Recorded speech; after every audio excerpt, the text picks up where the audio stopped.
Shalom, shalom à tous nos bien-aimés qui nous suivent partout dans le monde. Que le Dieu de gloire vous bénisse. C'est encore une opportunité de plus de venir au-devant de ce peuple qui aime la parole, qui aime l'enseignement, qui aime Jésus, parce que ce peuple a compris que le monde ne peut rien donner si ce n'est qu'auprès de Jésus que nous pouvons trouver ce qui est le bonheur et la parole vivante, parce que c'est Jésus qui est notre époux, notre Seigneur, celui qui nous a sauvés. Il nous a enlevés des ténèbres à la lumière pour nous donner une place là où il se trouve. C'est pour cela que nous sommes fiers de se rassembler, de citer les noms de l'époux, de célébrer les noms de l'époux parce qu'il mérite la gloire. Que le Dieu de gloire vous bénisse partout dans le monde, là où vous vous trouvez. Tous nos bien-aimés qui sont en Afrique, Congo, Kinshasa, Congo, Brazzaville, Angola, Luanda, Afrique du Sud, Burundi, voire même en Centrafrique, Sénégal, Côte d'Ivoire, Cameroun, partout où vous vous trouvez, en Tunisie, Égypte, Maroc. Que le Dieu de gloire vous bénisse. Nous pensons aussi à nos bien-aimés qui sont ici en Europe. Nous pensons aux élus qui sont en Belgique, en France, en Lyon, à Paris, à Bordeaux, partout où vous vous trouvez, à Lille. Que le Dieu de gloire vous garde. Nos bien-aimés qui sont en Suède, Finlande, Angleterre, même en Irlande. Que le Dieu vous bénisse, parce que nous croyons que la gloire de Dieu est en train de nous préserver, hein, nos bien-aimés qui sont en Allemagne, que la grâce de Dieu vous soit donnée de la part du Seigneur. Nous pensons aussi à nos bien-aimés qui sont aux États-Unis, qui sont en Venezuela, voire même de nos bien-aimés et un bien-aimé qui nous a appelés et qui se trouve au Mexique. Hein. Il est en train de se préparer pour, n'est-ce pas, entrer aux États-Unis. Que Dieu te bénisse, Salomon, que la gloire de Dieu te protège. Nous pensons à nos bien-aimés aussi qui sont au Canada, hein, notre frère Adela Naemwe, pour que Dieu te bénisse pour l'œuvre que tu es en train de faire. Tous nos bien-aimés partout dans le monde, vous êtes une bénédiction pour nous. Vous êtes un peuple qui se prépare pour entrer à la maison, un peuple qui ne veut plus vivre dans le péché, un peuple qui sont comblés des grâces. Que Dieu vous bénisse. Nous croyons que cet enseignement, cette parole que vous aimez, une parole très forte, une parole qui change le cœur, une parole qui transforme la pensée de l'homme intérieur, afin que l'homme intérieur devienne la nature de Dieu. C'est ça qui est très important. Pour aller au ciel, il faut avoir la circoncision qui vient de la part du Seigneur. L'homme intérieur doit être circoncis. Si l'homme intérieur n'est pas circoncis, tu ne peux pas aller au ciel. C'est pour cela, nous ne suivons pas la masse.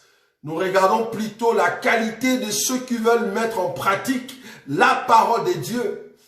C'est bien d'écouter la parole de Dieu, c'est bien de venir écouter l'enseignement, mais est-ce que vous le mettez en pratique? C'est ça qui est très important. Que Dieu, en tout cas, vous bénisse, parce que vous êtes les bienheureux de notre Seigneur Jésus. Avant de commencer, je voulais quand même donner un conseil. Ces conseils, c'est au fait ce que je voulais donner la fois passée, mais bon, ce n'était pas venu dans mes pensées. Les conseils, c'est au fait ces genres de personnes qui vous envoient des messages. Vous allez voir sur votre téléphone quelqu'un qui vous a envoyé un message et la personne s'est dit enfant de Dieu. C'est un conseil que je suis en train de donner. La personne s'est dit enfant de Dieu. Mais la personne t'envoie un message du genre: ah non, ce message, partage-le. Dieu dit, là c'est dans les messages, Dieu dit que celui-ci est mon fils. Il va partager à 20 personnes ces messages. Mais le diable aussi dit non, il n'aura pas le temps de partager. Tu vas voir. Donc c'est comme si le diable discutait un peu avec Dieu à ton sujet. Vous voyez? C'est comme si Dieu disait, ça c'est mon fils, il va partager, il va envoyer à 20 personnes. Et le diable dit non, le diable dit, il ne saura pas parce qu'il n'aura pas la force de le partager. Tu vas voir. Ça, c'est le diable qui dit à Dieu. Et après, maintenant, en bas, on te dit, maintenant, prouve que tu es de Dieu ou de Satan. Prouve à Satan que tu n'es pas son fils. En fait, envoie maintenant avec personne. Donc c'est comme si on te poussait pour envoyer ces messages. Nous sommes en train de dire, dans la Bible, la plaisanterie, je ne sais pas si vous savez, la plaisanterie est condamnable. Attends, je vais vous trouver cette écriture. Parce que là, vous plaisantez avec Dieu. C'est comme si Dieu discutait avec Satan. Vous dites ça et vous écrivez comme si c'est vrai. C'est un grand mensonge. Donc, tu joues avec les mensonges. Ah non, Dieu dit, il va envoyer avec personne. Satan dit, non, il ne va pas envoyer, tu vas voir. Et puis, on te dit maintenant, prouve maintenant que tu es de Dieu ou de Satan. Donc, c'est pour te dire, envoie. Comme si j'ai envoyé et Dieu est content dans le ciel. C'est vraiment de la plaisanterie. Remarquez, je te donne cette écriture pour comprendre que la plaisanterie, rien que la plaisanterie, ne nous appartient pas. Parce que nous sommes le fils du royaume, nous ne plaisantons pas. Un enfant de Dieu ne plaisante pas. La plaisanterie, ce n'est pas pour nous. Regardez. Parce qu'il y a beaucoup qui sont en train de plaisanter. Je vais prendre l'écriture. Éphésiens chapitre 5. Éphésiens chapitre 5. Pour vous dire que la plaisanterie n'est pas bien pour un enfant de Dieu. C'est malséant en fait. C'est pas bon. Donc, écris de tels messages pour dire que Dieu dit, il va envoyer, ça c'est mon fils. Tu vas voir, il va envoyer ces messages. Donc, tu nous pousses à envoyer ton message. Tu nous pousses à envoyer ton message, c'est que tu nous as envoyé. Non, je ne suis pas obligé d'envoyer ton message ou de partager. Je ne suis pas obligé. Je ne suis pas obligé de partager ton message. Donc, ne nous poussez pas à dire, Dieu a dit, si tu n'envoies pas, donc tu n'es pas son fils. Le diable dit, voilà, j'ai gagné, tu vois. Donc, c'est comme si le diable a gagné Dieu. Ce sont des messages de plaisanterie. Éphésiens chapitre 5, le verset 4. Qu'on n'entende ni paroles déshonnêtes, ni propos insensés, ni plaisanteries. Choses qui sont contraires à la bienséance. Qu'on entende plutôt des actions de grâce. Donc, quand vous faites ces choses, vous envoyez des messages pour que les gens partagent, ne rajoutez pas en bas la plaisanterie. C'est comme si Dieu jouait avec Satan à ton sujet. Ça, c'est pas bon. Quand tu vois un tel message, balaye-le. Envoie direct, enlève sur ton téléphone. Ça va t'aider au lieu de rester dans ces messages-là de gens qui mentent. Ça, c'est un mensonge. Et les gens qui sont dans la plaisanterie. C'était juste un conseil que je voulais donner au peuple de Dieu. Parce que nous sommes purs. Hein, un peuple qui est pur. La pureté, c'est respecter la parole. Donc nous marchons avec la parole.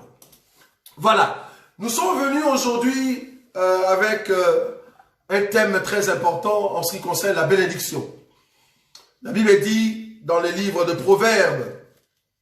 Proverbes chapitre 10. Que nous allons lire rapidement, le verset 22.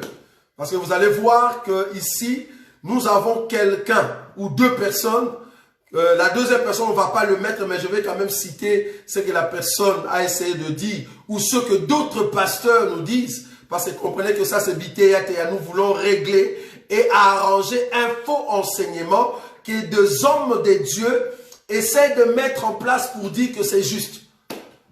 Comprenez-nous, pour ceux qui ne nous aiment pas, ces émissions, c'est pour réveiller ceux qui sont encore dans la mamelle, dans les choses de Dieu.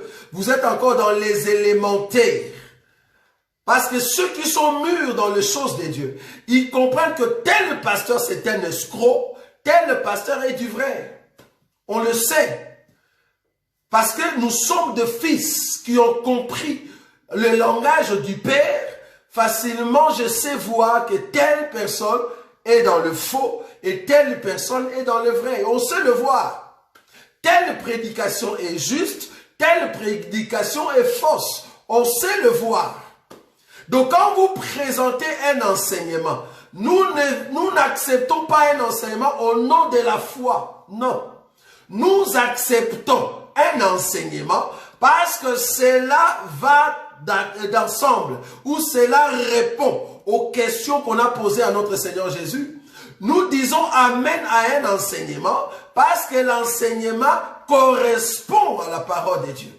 Donc, il ne faut pas nous dire croyez seulement, c'est la foi. Mais non, nous ne sommes pas des gens qu'on doit inculquer la foi. Parce que la foi, c'est notre nature.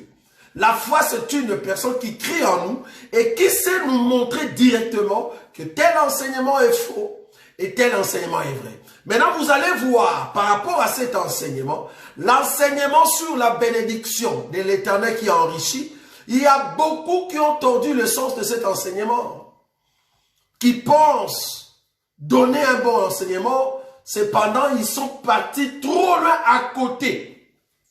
Comme nous disons à Lingala, babeti libanda. Même libanda yemo wazokama neni batwa robeta libanda bo yemo libanda kamo. Donc tellement qu'ils ont tapé à côté, même le monde s'étonne. Comment est-ce que des hommes qui se disent enfants de Dieu, ils peuvent taper à côté à ces niveaux-là? Est-ce que vous voyez cela? Proverbe chapitre 10. Proverbe chapitre 10. Je prends le verset 22. C'est la bénédiction de l'Éternel qui enrichit. Regardez la deuxième partie. C'est la bénédiction de l'Éternel qui enrichit. La deuxième partie. Et il n'est là. J'aime ça. Il ne la fait suivre d'aucun chagrin. Donc Dieu ne peut pas faire suivre ta bénédiction avec un chagrin. Mais la Bible dit, il ne la fait suivre d'aucun chagrin. Donc quand Dieu te donne la bénédiction, il n'y a pas de chagrin. Pas de chagrin. Dieu, quand il te donne la bénédiction, il n'y a pas de chagrin. Ça, nous sommes d'accord. Parce que c'est la bénédiction de l'Éternel qui enrichit et il ne la fait suivre d'aucun chagrin.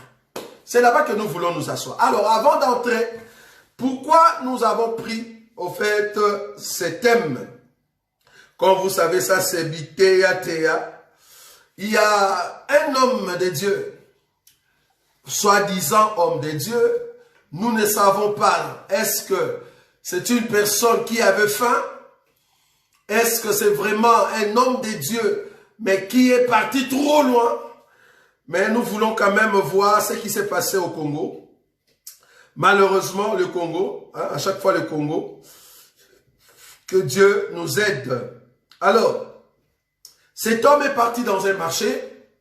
Il a commencé, en fait, à mettre son panier et il appelait les gens, venez acheter la bénédiction. Est-ce que vous voyez cela? Venez acheter la bénédiction 1000 francs. Donc dès que tu mets 1000 francs, il libère une parole de bénédiction. Et les Congolais tellement naïfs, ils sont venus, ils commencent à mettre leur argent. C'est maintenant d'autres personnes qui vont faire l'analyse. Ce n'est même pas des chrétiens. Ce qui m'étonne dans ces choses, quand nous faisons des analyses dans des émissions comme Bitéa Théa ou Baby Yemba Yemba, il y a beaucoup qui nous disent que ce que tu fais, c'est pas bon. Pourquoi faire des analyses là-dessus? C'est comme si tu séparais les corps du Christ. Moi, Roger Bouléli, séparer les corps du Christ. Est-ce que vous savez d'abord c'est quoi corps du Christ? Est-ce qu'il y a un homme sur la terre qui va diviser le corps du Christ? Peut-être que tu parles des corps du Christ comme étant église et bâtiment. Ah, si c'est l'église et bâtiment, comprenez que notre grand frère, il nous a envoyés sur terre pour, ce n'est pas pour amener la paix, c'est pour amener l'épée. Donc, les églises et bâtiments, ceux qui n'appartiennent pas au monde, ils vont sortir. C'est comme Paul qui est venu, il a prêché la parole de Dieu dans des synagogues, ceux qui appartenaient à Jésus sont sortis. Donc, église et bâtiments, vouloir ou pas, tous nos frères vont sortir. Et là, ça c'est le rôle que Dieu nous a envoyé. Le rôle, là, le mandat que nous avons reçu, c'est de prêcher la parole de Dieu. Sonner de la trompette, dire aux gens, faites attention avec tel enseignement, tel homme de Dieu, pour que nos frères sortent là-bas, qu'ils puissent nous rejoindre. C'est comme ça que nous irons à l'enlèvement. Parce que chaque soir, chaque vendredi, quand vous me voyez venir devant vous, comprenez que l'enlèvement n'a pas encore eu lieu. Donc, nous sommes encore sur terre. Or, le souci ici, c'est que les grands frères viennent nous chercher et partir. C'est ce que nous voulons. Est-ce que vous voyez cela? Alors, cet homme va se mettre dans un coin, dans un marché, et il commence à dire aux gens, au nom de Jésus. Donc, il y a beaucoup d'hommes de Dieu qui utilisent très mal les noms du grand frère. Ils utilisent très mal les noms de mon époux. C'est ça qui nous fait très mal, c'est pour cela que nous venons. Nous ne pouvons pas nous taire quand nous voyons des bêtises au nom de notre grand frère. Ça, c'est notre grand frère à nous. Donc, quand vous parlez mal, quand vous dites les choses qu'il n'a pas dit, quand vous faites, c'est que lui, vous... Parce que vous profitez de la grâce du grand frère pour essayer de soutirer de l'argent au nom du grand frère. Là, nous disons non. Parce que nous allons venir pour ouvrir les yeux de nos frères qui sont encore dans le monde, afin qu'ils ne puissent pas entrer dans vos jeux. Ok, je vais mettre ça. Voilà. Bon, vous allez juste écouter l'analyse de cette femme qui a fait une analyse très intellectuelle, qui a compris que ce que font ces gens, c'est vraiment du vol, c'est du commerce. L'analyse que cette femme a fait, je louais cela, parce qu'elle a compris. En fait, beaucoup d'hommes de Dieu aujourd'hui utilisent le nom de Jésus pour leur ventre. On va le mettre. Ah, pour ceux qui comprennent le lingala, ils vont comprendre, mais il y a une partie en français. Je vais le mettre maintenant. Écoutez.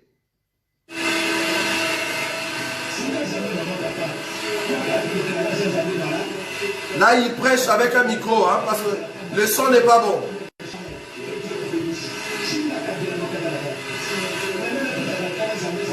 Ici, nous sommes en République démocratique du Congo, dans un marché dénommé Wenzea Gambela. Plus précisément dans la capitale de Kinshasa, pendant que les commerçants viennent pour vendre leurs différents produits, voici un nouveau commerce qui vient d'être instauré dans ce marché. Nouveau commerce. Et le produit mis à la disposition de la population s'appelle la prière de la bénédiction.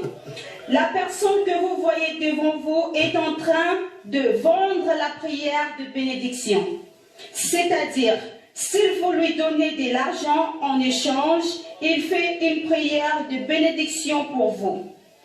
Après que le panier est rempli, son collaborateur vient changer le panier pour à nouveau de l'argent. Ça, c'était en français. Maintenant, en lingala. Awa tozali na République démocratique du Congo. Na kati ya wenze oyo tobengi na kombo ya Gambela. Esika oyo batu bayaka koteka ba marchandise na bango ya ndenge na ndenge. Eza na produit moko ya sika oyo ezali koteka makasi na wenze oyo ozali komona. Produit yango ya sika ezali na kombo ya prière de la bénédiction. Mutu oyo ozali komona azali bongo koteka prière ya bénédiction. C'est-à-dire soki mutu aye apesi ye mbongo ye asaleli ye prière ya bénédiction.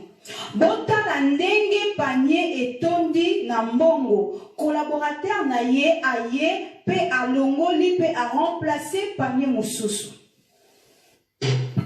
J'espère que vous avez compris au fait le message.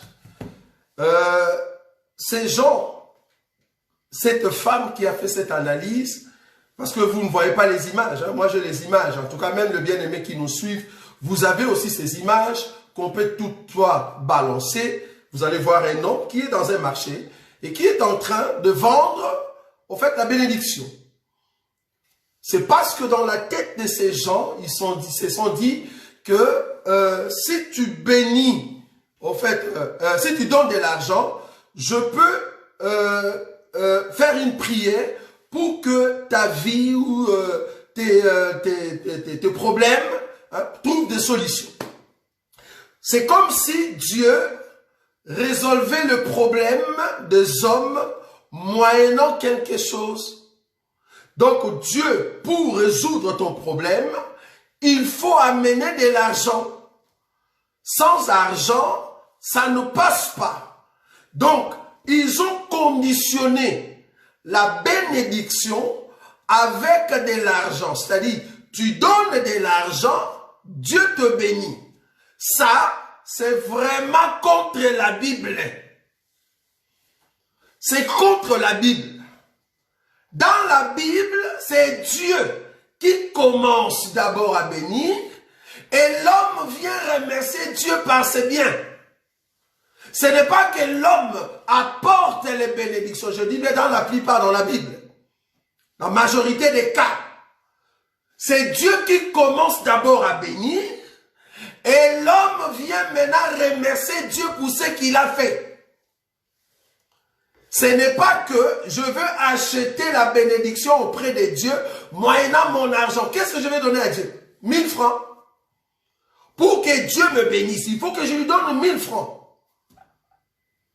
Plus grave encore, un homme de Dieu, entre guillemets, moi je mets toujours des entre guillemets, vous êtes homme de Dieu, soi-disant, un homme de Dieu, il a prophétisé pour une femme. Avant que j'entre dans l'exhortation d'aujourd'hui, je vais quand même vous donner les éléments qui va vous amener dans un monde où vous dites, mais il faut faire attention avec les hommes de Dieu. Parce que nous ne savons plus qui est homme de Dieu. Heureusement, le grand frère avant de partir, il nous a dit, vous les reconnaîtrez par leurs fruits. Très important. Heureusement, les fruits sont là et on sait voir. Cet homme de Dieu qui s'est dit prophète,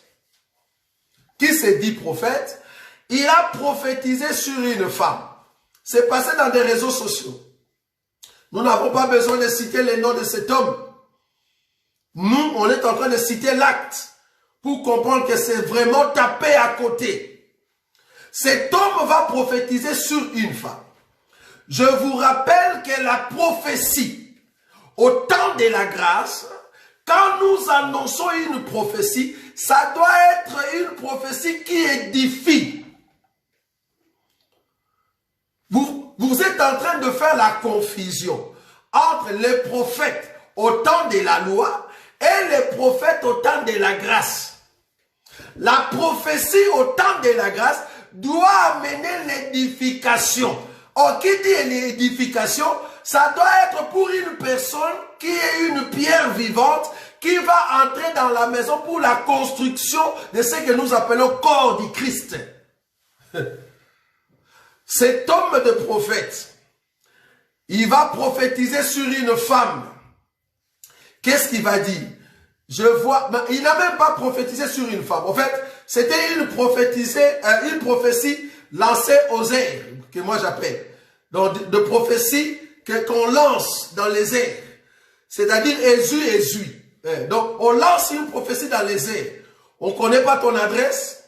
On ne connaît pas ton nom.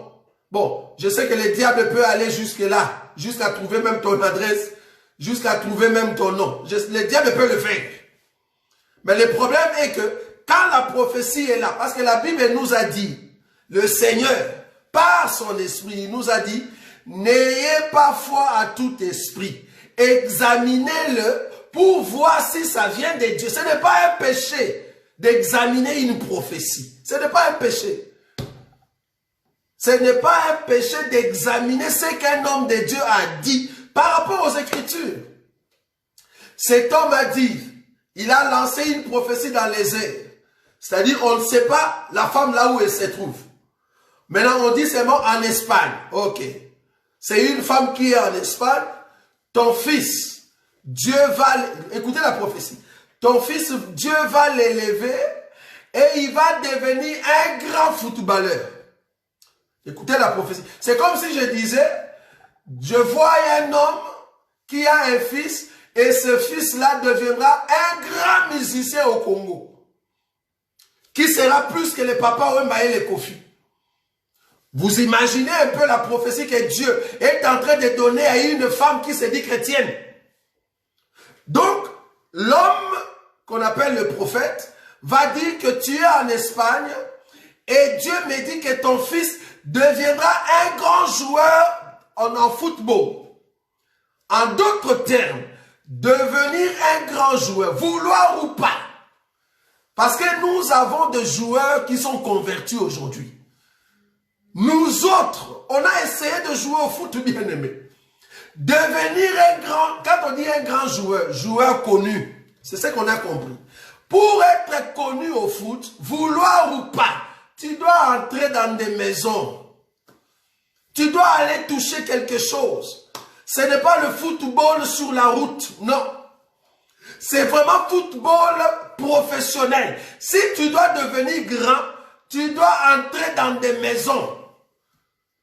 Il n'y a aucun footballeur qui est grand dans le monde et qui joue le foot au nom de Jésus. Il n'y a pas. Tous, ils jouent au nom de l'ennemi. Maintenant, quand tu nous dis que la bénédiction de cette femme, c'est que Dieu va permettre que son enfant devienne un grand joueur de football dans le monde. Mais tu es en train de nous dire que Dieu va permettre que l'enfant de cette maman aille faire le football du côté de l'ennemi. Donc tu es en train d'élever Satan. Je ne sais pas si vous comprenez. Et la maman était là contente. Tout le monde était là dans la journée. Mais vous êtes content pourquoi? C'est-à-dire, quelqu'un qu'on est en train de dire, je vois ton fils, il sera un grand politicien. Quand on dit un grand politicien, c'est-à-dire un grand menteur. Vouloir ou pas. La politique, surtout si tu es grand, vouloir ou pas, tu seras un grand menteur. Donc du coup, cette prophétie, si c'était Dieu qui était en train de dire à cette femme, ton fils va être livré à Satan. Si vous n'avez pas compris.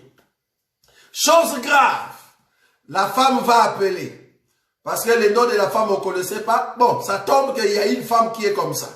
Et la femme appelle, ah oui, c'est moi. Maintenant, le prophète va lui dire, comme c'est toi, on va faire une prière de bénédiction, mais tu dois quand même construire l'autel. Et ça, vous voyez ça? Nous t'avons donné la prophétie, tu dois construire l'autel. En d'autres termes, tu dois participer à quelque chose. Pourquoi? Parce que tu as reçu la prophétie. Ça, c'est grave. Les vendeurs de prophétie, ils sont en train de vendre la parole de Dieu. Nous sommes contre tout homme de Dieu qui vend la parole de Dieu. Ça, nous ne pouvons pas enlever cela. Parce que ce sont des hommes qui travaillent pour leur ventre. Nous ne pouvons pas, en aucun cas, vendre la parole de Dieu. Non. Nous devons garder ce que Dieu nous a donné gratuitement. Nous devons le donner gratuitement. Quand la Bible parlait de la gratuité, c'était par rapport à l'onction. En aucun cas, on peut vendre l'onction. En aucun cas. Vous n'êtes pas différent des magiciens. Avant d'aller dans la maison d'un magicien, vous lui donnez de l'argent. Vous n'êtes pas différent. Remarquez. La bénédiction de l'Éternel qui enrichit. Il y a beaucoup de nos bien-aimés qui se disent chrétiens, pensent, je dis bien pensent. Ils pensent que la bénédiction de l'Éternel, c'est la bénédiction de l'Éternel qui enrichit. Cette bénédiction, c'est des maisons, c'est des voitures, c'est de l'argent, c'est des postes. C'est-à-dire, tu as trouvé un poste où tu es directeur.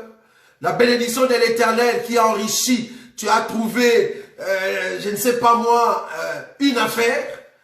Tu entres dans une coopération où l'ouverture te permet d'avoir beaucoup d'argent. Ça, ce n'est pas la bénédiction de l'Éternel qui enrichit. Pourquoi? Parce que la deuxième partie de l'Écriture dit, il ne l'a fait suivre d'aucun chagrin. Toi qui n'avais pas des enfants, si tu as un enfant, ne dis pas que c'est la bénédiction de l'Éternel qui enrichit. Parce que si cet enfant meurt, ça va amener des chagrins. Or, la bénédiction de l'Éternel n'amène pas de chagrins. Toi qui as acheté une voiture, une grosse voiture, j'ai vu un frère qui s'est dit frère, qui a acheté une voiture de 60 000 euros, et puis il passe dans des réseaux sociaux, voilà, j'avais gardé mon argent, j'ai acheté une voiture de 60 000 euros. Mais acheter une voiture de 60 000 euros, ce n'est pas la bénédiction qui enrichit ou la bénédiction de l'Éternel. Ça n'a rien à voir. Parce que si tel était le cas, que les biens matériels, les maisons, les voitures, les jets privés, des avions, c'est ça la bénédiction de l'Éternel qui enrichit, quand l'avion tombe et que le pilote est mort, ta femme était à l'intérieur et les enfants sont morts, tu ne trouves pas qu'il y a un chagrin qui arrive dans ta vie? Est-ce que quand Dieu disait cela dans Proverbes, que c'est la bénédiction de l'Éternel qui enrichit, pourquoi il amène encore les chagrins dans ce qu'il a donné? Fallait comprendre c'est quelle bénédiction qui est de l'Éternel, et cette bénédiction, Dieu ne peut pas la suivre d'aucun chagrin. C'est parce que tu n'avais pas compris. Quand tu as une maison, Dieu avait déjà mis le principe sur la terre. Pour que tu puisses avoir une maison, c'est très facile. Va seulement travailler. La Bible dit que celui qui ne travaille pas, qui ne mange pas. Si tu travailles, tu vas acheter une maison. Si tu travailles, tu vas acheter une voiture. Si tu travailles, tu vas avoir de l'argent. Donc, va juste travailler. Pour avoir le mariage, il faut te préparer pour le mariage. Prie Dieu, Dieu va ouvrir des portes. C'est comme ça que tu vas rencontrer un mari. Mais est-ce que c'est ça la bénédiction de l'Éternel qui enrichit? Nous disons non. Parce que si le mari meurt, pourquoi Dieu va amener encore un chagrin dans le cœur ou par rapport, moyennant la bénédiction qu'il a donnée à une personne? Souvenez-vous de cette femme qui avait un fils et qui est venu auprès d'Élisée. Et le fils était mort après. C'était un chagrin. Et après, la Bible dit, le fils était ressuscité. Mais les chagrins qui régnaient dans le cœur de cette femme quand le fils était parti, qu'est-ce que vous pouvez en dire? Donc, les biens matériels, ça ne peut pas être la bénédiction de l'Éternel qui enrichit. Ça ne peut pas être ça. Je peux acheter une voiture. Si je fais un accident avec cette voiture et que je suis blessé, j'entre dans l'hôpital, c'est le chagrin. Donc, la voiture, les maisons, ce ne sont pas la bénédiction de l'Éternel qui enrichit. Ça, c'est un. Maintenant, nous voulons voir la bénédiction de l'Éternel qui enrichit. Pourquoi nous voulons entrer là-bas? C'est pour t'amener à dire que quand on te demande de l'argent pour une bénédiction, il ne faut pas accepter. La bénédiction, si tu es un enfant de Dieu, tu l'as déjà. Tout enfant de Dieu est béni. Ah. Des fois, on dit des choses et ça nous donne de la colère. Tout enfant de Dieu est béni. Maintenant, la question, c'est de voir, c'est quelle bénédiction.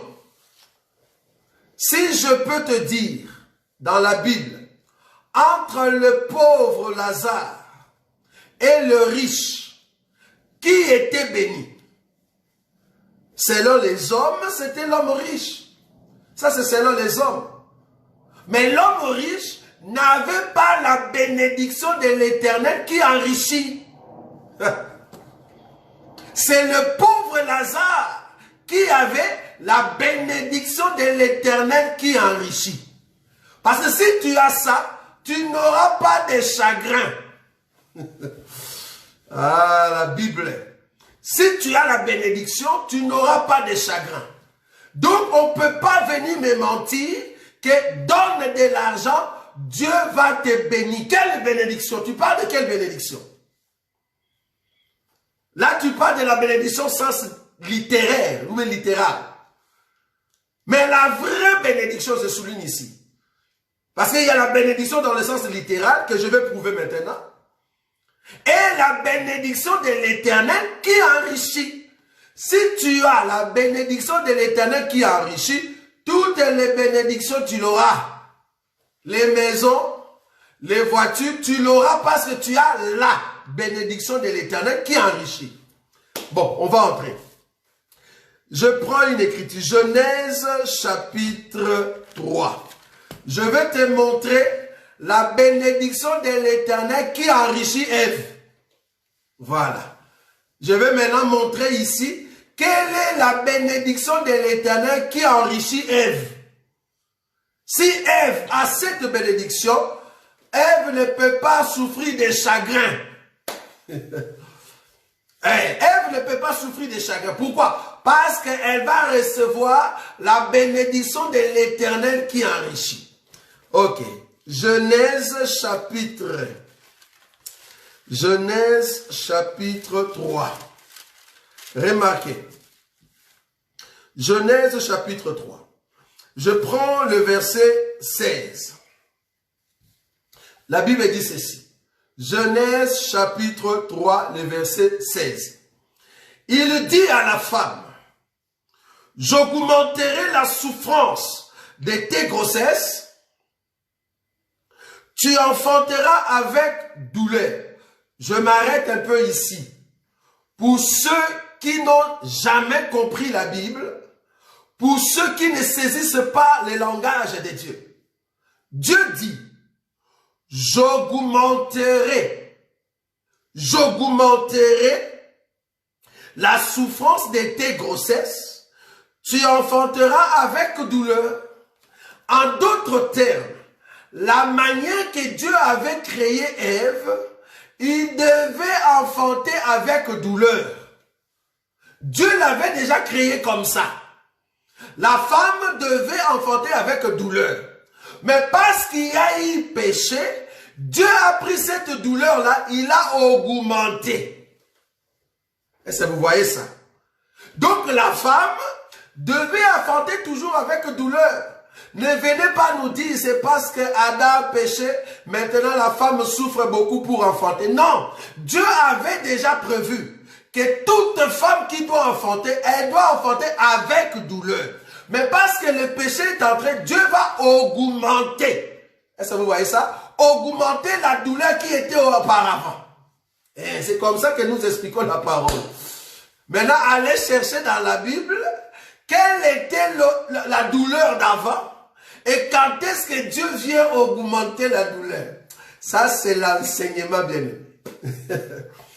Il faut maintenant voir quelle était la douleur première et comment est-ce que Dieu va venir maintenant augmenter la douleur. Quelle est cette femme qui n'avait que la douleur, mais douleur normale? Quelle est cette femme maintenant qui aura la douleur augmentée? La Bible est bien aimée. Nous, la Bible, non, qui toque. La Bible. Si tu connais la Bible, normalement la Bible dit la connaissance offre d'orgueil. Non, Dieu avait raison. Parce que quand tu as la connaissance, il y a cet esprit qui te dit, waouh, tu connais beaucoup. Mais nous essayons par la grâce de Dieu de nous briser. Est-ce que vous voyez ça? J'augmenterai la douleur. Mais avant, cette femme, et elle avait la douleur, mais la douleur n'était pas augmentée. Ce n'est qu'après, on doit augmenter la douleur. C'est deux femmes. Une femme qui n'avait qu'une simple douleur, et après le péché de cette femme. Pourquoi? Parce que la femme a mangé un fruit. Quand la femme a mangé un fruit, Dieu dit, cette femme-là, qui a mangé un fruit, je vais augmenter sa douleur. Ça, j'aime. Bon, nous ne sommes pas là-bas, parce que ça, c'est la nourriture. Que Dieu bénisse ceux qui comprennent ces choses. Alors, ok. Nous comprenons par là que la femme, Dieu l'avait déjà conçue d'affronter avec douleur. Mais après avoir mangé le fruit, Dieu augmente la douleur. Il y a deux mouvements. Une femme qui avait la douleur mais qui était normale, qui devait enfanter normalement. Mais il y a une autre femme qui doit enfanter parce qu'elle a mangé le fruit, elle doit maintenant enfanter avec douleur augmentée. Très important. Mais ce n'est pas là notre enseignement. Remarquez, toujours dans le verset 16, la deuxième partie. Et tes désirs se porteront vers ton mari, mais il dominera sur toi. Et tes désirs, c'est-à-dire Ève, dans sa vie, tout ce qu'elle désire, c'était l'homme. Si Ève a Adam, tous ses désirs vont trouver réponse chez Adam. En d'autres termes, la bénédiction de l'Éternel qui enrichit pour Ève, c'est Adam. Donc, si tu as Adam, c'est fini. Tu n'as plus de soucis parce que tous tes désirs, c'est Adam qui va résoudre. Toutes tes bénédictions, c'est Adam. Toi, femme, tu n'as pas besoin de pleurer. En réalité, la prière d'une femme, c'est de demander à Dieu un époux. Si tu demandes un époux, dans l'époux, il y a la voiture. Dans l'époux, il y a la maison, il y a les habits, il y a les enfants. Tout. Demande l'époux. Donc, Adam était la bénédiction de l'Éternel qui enrichit. Si Ève veut voir toutes ces bénédictions, elle n'a qu'à regarder Adam. Parce que tous ses désirs, c'est Adam. Peut-être tu n'as pas vu. Je vais prendre une autre écriture. Genèse chapitre 39. Remarquez, je suis en train d'expliquer que la bénédiction, c'est tout un homme. Voilà. C'est tout un homme. Ce ne sont pas ceux qu'on voulait. On est en train de vous vendre dans des églises. On est en train de vendre la bénédiction. C'est honteux. Vous vendez la bénédiction et l'onction. Quelle honte! Honte à vous, homme de Dieu. C'est honteux. Genèse chapitre 39. Je prends une écriture. Je prends l'écriture 4. Joseph trouva grâce aux yeux de son maître, qui l'employa en son service, l'établit sur sa maison et lui confia tout ce qu'il possédait. Le verset 5. Dès que Potiphar l'eut établi sur sa maison et sur tout ce qu'il possédait, l'Éternel bénit la maison de l'Égyptien à cause de Joseph et la bénédiction de l'Éternel, j'aime ça, et la bénédiction de l'Éternel fut sur tout ce qui lui appartenait, soit à la maison, soit au champ. J'aime ça. La bénédiction de l'Éternel qui enrichit la maison de Potiphar s'appelle Joseph. Joseph. Donc pour que Potiphar soit béni dans les champs, dans la maison, fallait que Joseph vienne dans la maison. Dès que Joseph a mis ses pieds dans la maison, Potiphar est béni. Donc Potiphar, dans les champs, il est béni. Dans la maison, il est béni parce qu'il y a la présence de Joseph. Joseph, c'est lui l'homme. C'est lui, Adam, qui amène la bénédiction dans la maison de Ève. Joseph, c'est la bénédiction de l'Éternel qui enrichit pour Potiphar. Qui enrichit la maison de Potiphar. Qui enrichit les champs de Potiphar. Si tu as Joseph, tu es béni. Mais si tu n'as pas Joseph, tu es dans la pauvreté. Même si tu forces. Même si on te donne 1000 €, tu es toujours pauvre. Même si on te donne 1 million, tu es toujours pauvre. Mais quand Joseph se présente dans ta maison, tu es béni. Pourquoi? Parce que c'est Joseph qui incarne la bénédiction de l'Éternel qui enrichit. Vous allez comprendre pourquoi nous disons ces choses. Quand nous parlons de la bénédiction de l'Éternel qui enrichit, et la deuxième partie, il ne la fait suivre d'aucun chagrin. Parce que toute personne qui a la bénédiction de l'Éternel, Dieu ne peut pas suivre de cette bénédiction les chagrins. Éternellement, je souligne le mot. Éternellement, tu dois être dans la bénédiction. Parce qu'un enfant de Dieu est béni éternellement. Ça, c'est très bien ça. Je vais prendre une troisième écriture. Je suis dans le livre de Marc, parce qu'on doit répondre aux questions. Marc, parce qu'aujourd'hui c'est l'émission. Vous êtes d'accord avec moi? Nous ne sommes pas là pour donner des profondeurs. Le profondeur, il faut venir les dimanches. dimanche à partir de 18h jusqu'à 20h, hein, donc 18h ou 19 jusqu'à 19h30, de 18h à 19h30, c'est là-bas que nous entrons dans des profondeurs. Mais aujourd'hui, c'est vraiment de flash. Hein, on peut entrer, hein, mais donner la nourriture, mais essayer de respecter le temps pour les questions et réponses. Troisième écriture, Marc chapitre 10. Bon, nous allons aller tout droit directement. Marc chapitre 10, je prends le verset 28.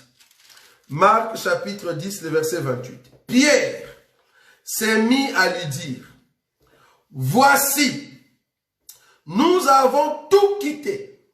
J'aime ça. Nous avons tout quitté. C'est comme Rebecca, elle a tout quitté. Elle a quitté sa maison, elle a quitté ses parents. Elle est venue dans la maison d'Isaac. Pourquoi? Parce que Isaac était la bénédiction de l'Éternel qui enrichit pour Rebecca. Vous voyez ça? Nous avons tout quitté. Ici, Pierre, c'est comme une femme. Nous avons tout quitté et nous t'avons suivi. Le verset 29. Jésus répondit, je vous l'ai dit en vérité. Il n'est personne qui, ayant quitté à cause de moi et à cause de la bonne nouvelle, sa maison, ou ses frères, ou ses soeurs, ou sa mère, ou son père, ou ses enfants, ou ses terres, ne reçoivent au centuple présentement dans ce siècle-ci de maisons, de frères, de sœurs, de mères, des enfants et de terres, avec de persécutions. Je souligne, avec de persécutions, et dans les siècles à venir, la vie éternelle. Cette écriture, pour ceux qui ne savent comment lire une écriture dans la Bible, il y a 2 siècles. Il y a le siècle présent et le siècle à venir. Normalement, dans la Bible, depuis les commencements, nous n'avons que 3 siècles. Nous avons le siècle du temps de la loi, le siècle du temps de la grâce et le siècle qui vient dans le millénium. C'est très important. Quand Jésus parlait du siècle présent, il parlait le siècle où les hommes sont en train de gouverner le monde. Mais le siècle à venir, c'est quand Dieu va gouverner la terre, c'est-à-dire le millénium. Maintenant, il dit dans les siècles présents, si tu laisses ta maison, il n'a pas dit si tu n'as pas de maison. C'est-à-dire ces gens avaient de biens, ces gens avaient des parents et ils ont abandonné cela. Donc ne prenez pas cette écriture pour dire que mais Jésus a dit on va avoir au centuple. Non, ces gens avaient, ce n'étaient pas des pauvres. Ces gens avaient de biens. Ils ont laissé leurs biens pour suivre Jésus. Jésus va dire, mais là, quand vous me suivez, dans ce siècle présent, c'est-à-dire alors que le monde est dirigé par les hommes, dans ce siècle, vous aurez beaucoup de mères, vous aurez beaucoup de maisons, vous aurez beaucoup de frères. Il parlait de l'Église, la fraternité que nous aurons dans cette vie de la chrétienté. Parce qu'aujourd'hui, Dieu m'a donné beaucoup de frères qui sont partout dans le monde. Aujourd'hui, je peux quitter ici en Belgique et aller aux États-Unis, dormir comme si j'étais chez moi. J'ai plusieurs maisons. Je peux quitter ici et aller en Chine. Je vais dormir calmement parce que j'ai des frères là-bas. J'ai reçu de mamans. J'ai beaucoup de mamans en Christ Jésus. Mais comprenez que pour avoir ces frères, pour avoir ces mamans, j'ai souffert dans la persécution, dans les insultes, dans des injures. Donc, il fallait supporter ces choses-là. Parce que Jésus nous a dit, ça sera par la persécution. Nous sommes passés dans la persécution, dans les injures, dans des calomnies, dans tout ce qui est insulte, juste pour trouver des bons frères et de bonnes sœurs. Ceux qui appartiennent à Jésus. Est-ce que vous voyez cela? Donc là, nous comprenons que cette écriture nous prouve que le bonheur de Pierre, c'est Jésus. Si tu as tout laissé, tu as abandonné le monde, comprends que quand tu es venu à Jésus, c'est lui l'homme. Regarde seulement ce qu'il te dit et fais ce qu'il te dit. Parce que c'est lui l'homme qui connaît le chemin. En réalité, une femme n'a pas de tête. C'est l'homme qui a une tête. En réalité, une femme ne raisonne pas. Une femme écoute. Pourquoi? Parce que c'est l'homme qui réfléchit et c'est l'homme qui amène les biens. Or, cet homme, c'est Jésus. Cette femme, c'est l'église qui écoute l'époux. Ah, ça c'est bien. Alors, comment être béni?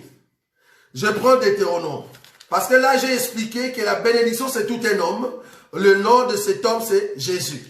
Maintenant, comment être béni? Comment être béni? Je prends une écriture. Je prends Deutéronome. La bénédiction, c'est tout un homme. Deutéronome, chapitre... Je prends le chapitre 28. Deutéronome, chapitre 28. Je prends juste les deux écritures. Deutéronome, chapitre 28. Je prends le premier verset. La Bible dit ceci. Si tu obéis à la voix de l'Éternel, ton Dieu, en observant et en mettant en pratique tous ces commandements que je te prescris aujourd'hui, l'Éternel, ton Dieu, te donnera la supériorité sur toutes les nations de la terre. Verset 2. Voici toutes les bénédictions qui se répandront, j'aime beaucoup le mot répandre, qui se répandront sur toi et qui seront ton partage lorsque tu obéiras à la voix de l'Éternel ton Dieu. Si tu obéis à la voix de l'Éternel ton Dieu, voici les bénédictions qui vont se répandre sur toi. Or, la voix de l'Éternel, c'est tout un homme. Parce que la voix, c'est la parole. Or, cette parole s'est faite chair. Cet homme s'appelle Jésus. Si tu obéis tout ce qui sort de la bouche de Jésus, tu vas recevoir toutes les bénédictions. Éternellement. J'aime souligner ce mot. Éternellement. Si tu es en Christ Jésus et que tu le respectes, tu seras béni éternellement. Je souligne cela. Pourquoi? Je prends une écriture. Éphésiens. Pourquoi j'ai dit éternellement? Notre bénédiction n'est pas physique. Notre bénédiction est spirituelle. C'est là-bas que je venais pour terminer et commencer les questions. Éphésiens chapitre 1er. Remarquez. Éphésiens chapitre 1er, je prends le verset 3. La Bible dit ceci. Béni soit les dieux et Père de notre Seigneur Jésus-Christ, qui nous a bénis de toute bénédiction spirituelle, dans les lieux célestes en Christ Jésus. Notre bénédiction est spirituelle. Or, comme la bénédiction est spirituelle, c'est que la bénédiction est éternelle. Ne demande pas à Dieu les bénédictions physiques, demande à Dieu les bénédictions spirituelles. Or, quand tu cherches les bénédictions spirituelles, les bénédictions physiques viendront automatiquement. Cherchez premièrement le royaume et sa justice, et toutes choses vous seront données par-dessus. Si tu cherches le royaume qui est spirituel, toutes choses vous seront données par-dessus. La bénédiction que nous avons besoin, c'est la bénédiction spirituelle. Or, la bénédiction spirituelle, c'est la vie de Dieu en nous. L'enseignement. Remarquez, je prends cette écriture. Parce que je vais vite maintenant, parce qu'on doit répondre à des questions. Je prends une écriture rapidement dans le livre de Matthieu. Matthieu chapitre 5. Je prends le verset 12. Matthieu chapitre 5, le verset 12. La Bible dit ceci. Réjouissez-vous et soyez dans l'allégresse parce que votre récompense sera grande dans les cieux. Réjouissez-vous et soyez dans l'allégresse parce que votre récompense sera grande dans les cieux, car c'est ainsi qu'on a persécuté les prophètes qui ont été avant vous. Là, il parlait de la persécution, mais la récompense, c'est que Dieu va nous donner dans les cieux est plus grand. Et cette récompense est éternelle. Est-ce que vous voyez cela? Maintenant, quel est ce prophète qui va te demander 100 €, 500 €, qui ont 500 €? Je vois une bénédiction extraordinaire. Mais pour libérer cette bénédiction, j'ai besoin de 10 personnes qui ont 1000 €. Alléluia. Je vois la grâce de Dieu sur ces gens-là. Qu'ils passent ici avec 1000 €. Même si tu ne l'as pas, fais seulement un vœu. Tu l'as bien dit, la personne ne l'a pas. Tu l'as bien dit que la personne n'a pas 1000 €. Pourquoi ne pas avoir pitié de ces gens? Tu l'as bien dit. Même si tu n'as pas, fais seulement un vœu. Mais pourquoi me pousser à faire un vœu? Mais je n'ai pas 1000 €. Hein, pasteur? Aie pitié de nous. Je n'ai pas 1000 €. Tu me pousses à venir. Là maintenant, il y a ceux qui sont agités et émotionnés. Tu te mets debout pour que les gens voient que tu étais debout pour donner 1000 €. Et là, tu viens devant. Mais dans ton cœur, tu sais que tu ne peux pas donner les 1000 €. Tu mens. Pourquoi tu es menteur jusqu'à ce niveau-là? Qui va donner 1000 €? Vous êtes passé 10 personnes. Là, le pasteur dans sa tête, j'ai dit les choses où je me trouvais moi-même. Parce qu'il faut comprendre qu'avec cet évangile, Dieu nous a libérés. Pour ceux qui nous connaissent, quand nous étions encore dans ces évangiles-là, j'ai dit des choses que je connais. Donc tu peux venir, j'aimerais quand même vous le dire, on ne saura pas les cacher. Si j'ai besoin de 10 000 € et que je sais que j'ai la grâce de faire tomber les gens, j'ai la grâce de voir quelque chose, hein, la grâce qu'on appelle la vision, ou parole de connaissance. Et si je prie pour une personne, la personne peut tomber. Si je sais, c'est déjà suffisant. Il suffit que je réfléchisse en moi-même. J'ai besoin, par exemple, de 10 000 €. Je vous dis des choses qui se passent dans vos milieux, dans ces églises-là. J'ai besoin de 10 000 €. Je vais appeler un ami qui a une église de plus de 500 personnes ou soit 200 personnes. Je l'appelle. Ben écoute, j'ai un programme, j'ai besoin d'autant. Lui va dire, ben écoute, tu peux venir, mais moi j'aurai tel pourcentage. Parce que j'aimerais vous dire que tous ces gens, quand ils font des appels de fonds, le pasteur de l'église a un pourcentage. Vous voyez?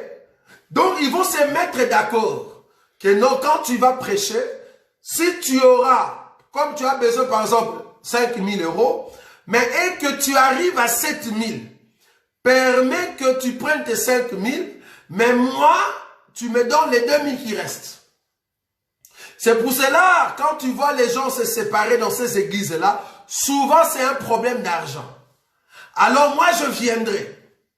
Je viens avec mon soi-disant onction.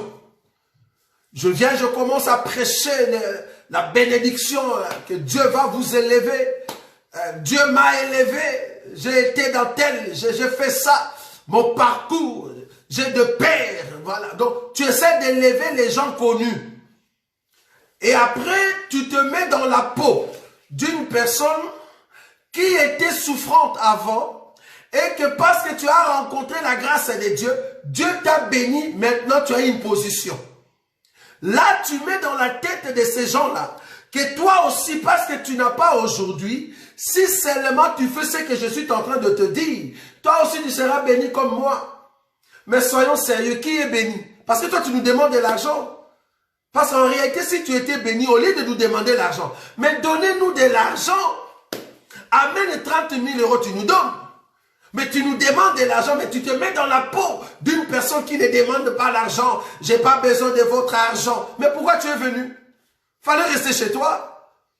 Moi, je n'ai pas besoin de votre argent. L'argent que vous allez me donner, c'est pour l'œuvre. Mais pourquoi tu es venu? Si c'est pour l'œuvre de Dieu, va prendre ton argent, mets dans l'œuvre de Dieu. Au lieu de prendre des enveloppes pour commencer à nous donner, là, il va distribuer les enveloppes. Dieu me dit, il y a ici 10 personnes que Dieu veut vraiment bénir. Je vois la grâce de Dieu. Là, il prend un peu la figure d'une personne qui a mangé du piment. Moi, j'appelle ça. Donc, c'est comme si, voilà, il y a l'onction qui coule.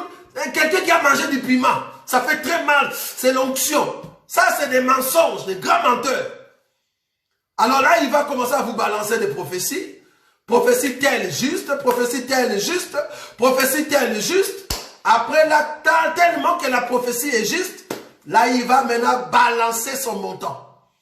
Ah, je vois 10 personnes qui peuvent se lever. Je veux au fait le bénir.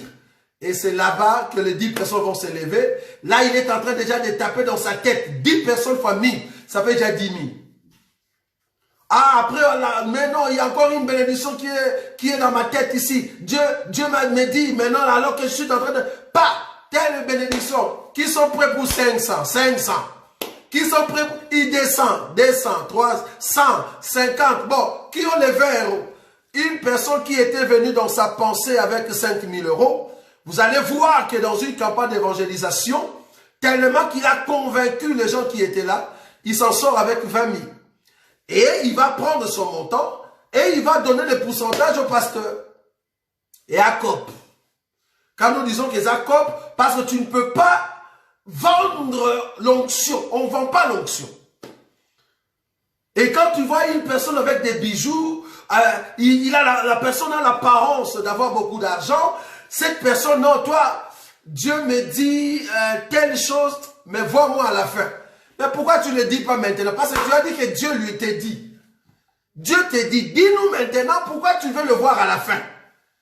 Tu veux le voir à la fin, parce qu'après là-bas, tu vas lui dire, Dieu me dit, tu dois faire ça. Tu vois, tu veux voler l'argent à côté. Je vous dis, ce sont des choses, là où nous sommes passés, nous avons vu cela. Et il y a eu des guerres avec d'autres hommes de Dieu. Mais heureusement, nous sommes sortis de là. Parce que Dieu nous a fait grâce. Et je me demande même une fois, j'ai pu demander pardon publiquement. J'ai même dit à ceux auprès de qui je percevais la dîme. Je dis, s'il y a encore des bien-aimés auprès de qui j'ai exigé la dîme, venez, je vais rembourser cela. Je l'avais dit publiquement parce que j'avais compris que c'était des mensonges. On était en train de voler le peuple au nom de Jésus.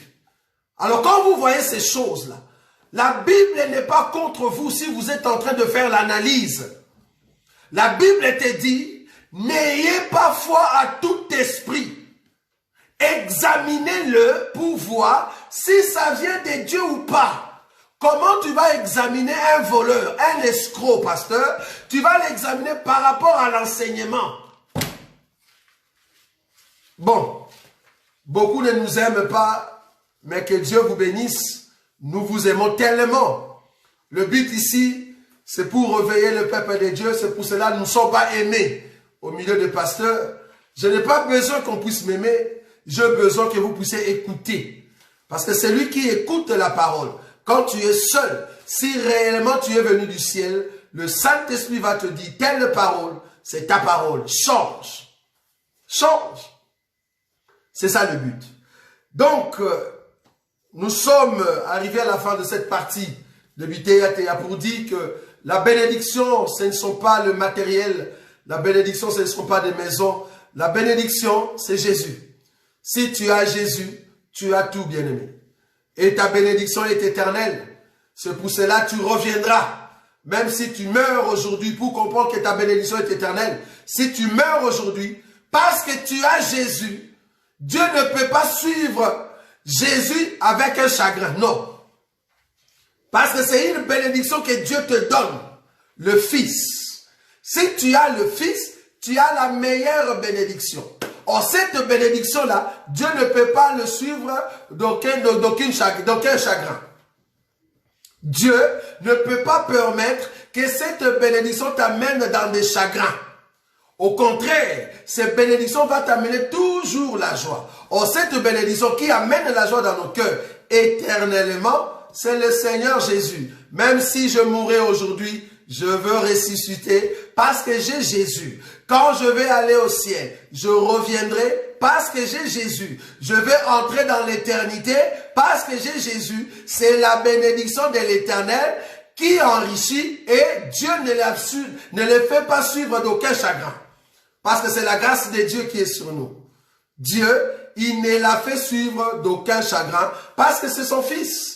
Si tu as le Fils de Dieu en toi, tu es béni éternellement. Donc ne suivez pas ces pasteurs. Ce sont des escrocs qui travaillent pour leur ventre. J'ai même vu quelqu'un qui a dit, qui est parti plus loin. Il appelle ça consultation prophétique. Waouh! Il y a des mots.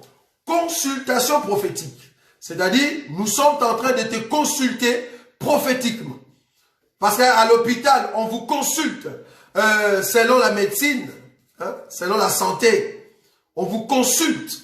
Consultation à l'hôpital. Mais là-bas, c'est consultation prophétique. Donc, nous allons te consulter prophétiquement. Maintenant, là, on va commencer à dire des choses sur toi, comment tu vas réussir, tout ça. Mais il faut donner de l'argent. Pourquoi? On ne vient pas dans la maison du prophète, main vide. Ça, c'est l'écriture qu'ils ont pris. Je ne sais pas c'est quel prophète. C'est un homme mortel ou aujourd'hui le prophète auprès de qui nous venons pas, nous venons sans porter quelque chose. Ce prophète-là, c'est Jésus. Nous croyons que on ne vient pas dans la maison d'un prophète main vide. Ce prophète-là, c'est Jésus. Et la chose que nous amenons à Jésus, ce n'est pas 10 000 euros, ce n'est pas 100 euros. C'est Romains chapitre 12. C'est que nous amenons à Jésus parce qu'il faut consulter le prophète. Le prophète que nous consultons s'appelle Jésus. Or, il faut amener quelque chose. Ce que nous amenons, c'est Romains chapitre 12, premier verset au 2e. C'est notre vie, notre âme. Nous donnons à Jésus pour qu'il prophétise sur notre vie. Parce que c'est lui la prophétie par excellence. Quand il entre en nous, nous sommes bénis éternellement. Ça, c'est le prophète par excellence. C'est lui qui a besoin de recevoir notre bien. On ne vient pas dans la maison d'un prophète main vide. Le prophète en question, c'est Jésus. Je ne viendrai pas main vide. Je dois lui donner ma vie. Comme ça, il le reçoit et il prophétise sur moi. C'est comme ça que je suis béni éternellement. Ça, vous voyez ça? Bon, on va continuer prochainement.